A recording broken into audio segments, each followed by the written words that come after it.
IBomma owner రవణ అందరికి తెలిసే ఉంటాడు. అన్ననైతే రీసెంట్గానే హైదరాబాద్ పోలీసులు అయితే పట్టుకొని జైల్లో వేయడం అయితే జరిగింది. రవణ వల్ల కొన్ని వేల సినిమాలకి కొన్ని వేల కోట్ల రూపాయలు లాస్ వచ్చిందని ఆయా సినిమాల ప్రొడ్యూసర్లు అయితే చెప్పుకొచ్చారు. అలాగే కొంతమంది పెద్ద పెద్ద హీరోలు కూడా రవణ కనిపెట్టిన ఐబొమ్మ వల్ల వాళ్ళ సినిమాలు ఫ్లాప్ అయ్యానని కొంతమంది చెప్పుకుంటూ వచ్చారు. నాకు తెలిసి ఐబొమ్మ వల్ల ఏ సినిమాలు అయితే ఫ్లాప్ కాలేదు.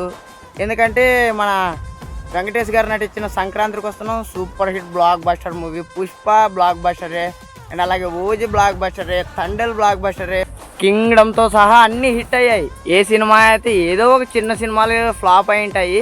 ఐబొమ్మకి సినిమాలు ఫ్లాప్ అవ్వడానికి కారణం ఏంటబ్బా? సినిమాలో కంటెంట్ ఉండాలా కానీ టికెట్ రేట్ 10 రూపాయలు పెట్టినా హిట్ అవుతుంది. అదే సినిమాలో కంటెంట్ లేనప్పుడు నువ్వు 1,00,000 రూపాయలు పెట్టినా ఫ్లాప్ అవుతుంది. నాకు తెలిసి రవణన్ కాదు జైల్లో వెళ్తుందన్న.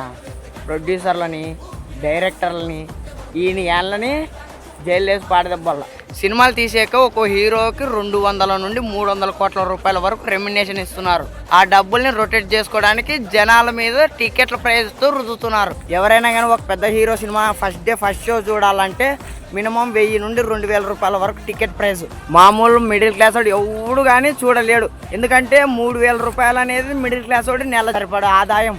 అలాంటిది ఒకే రోజు ఒకే సినిమాకి 3000 రూపాయలు ఖర్చు పెట్టలేడు.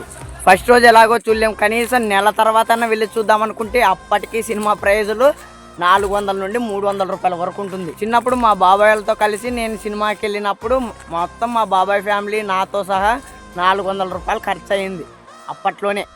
ఇప్పుడు ఒక్కొక్కరికి కలిసి 400 రూపాయలు ఖర్చు అవుతుంది. ఇంకా మిడిల్ క్లాస్ వాడు సినిమా థియేటర్ వైపు కూడా చూడలేనంత దుస్థితికి దిగజారిపోయింది ఈ TFI. ఆ టైంలోనే వచ్చింది ఈ ఐబొమ్మ.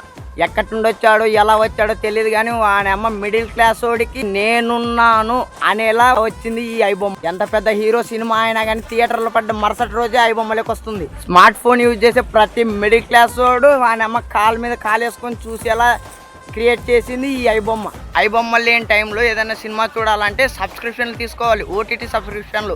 మన అమ్మ అవి టికెట్ల రేట్ల కొద్ది ఘోరంగా ఉంటాయి. ఈ ప్రొడ్యూసర్లు హీరోలకి 200 నుండి 300 400 కోట్ల రూపాయలు అట్లా రెమ్యునేషన్లు ఇచ్చేది. మీ డబ్బుల్ని మళ్ళీ రొటేట్ చేసుకోవడానికి మా మీద రుద్దేది. రవణ చేసేది నేరం అయితే ప్రొడ్యూసర్లు చేసేది కూడా నేరమే.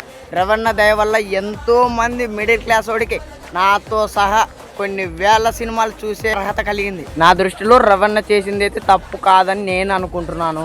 మరి మీరేమనుకుంటున్నారో కామెంట్ చేయండి.